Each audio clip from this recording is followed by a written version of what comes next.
As business owners, I think one of our biggest issues is in the area of mentorship. I was talking to a buddy of mine the other day who once promoted a technician to a management position.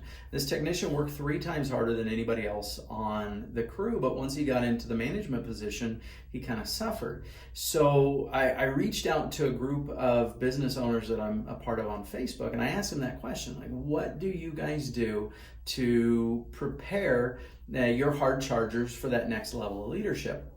And if you guys are watching, I really appreciate the answers. I do.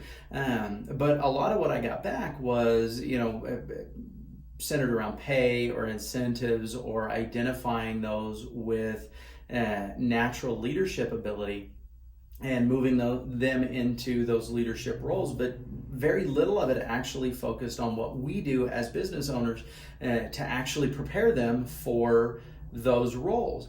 And so that got me thinking about our mentorship program. I think we do a good job of training on a technical level, but our goal as business owners is to always work ourselves out of a job, right? We want to promote those people up so that we can move on to other areas that need to be addressed. And it's not just from the technical side, right? Your cleaning and restoration technicians, but it's sales, it's admin, it's really any place in your business where there's multiple levels. The risk we run is by promoting technicians, salespeople, whoever, into next levels of leadership without mentoring them first and preparing them.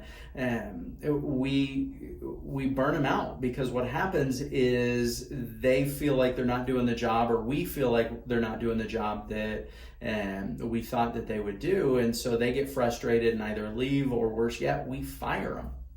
And so what I'd love from you guys is, for those of you that have those mentorship programs in place, what do you use? What system do you use?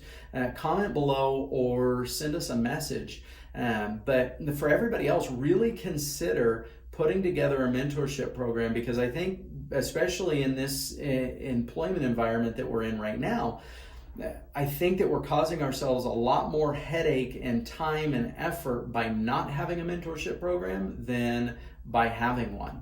So we'd love to hear your thoughts, and let us know.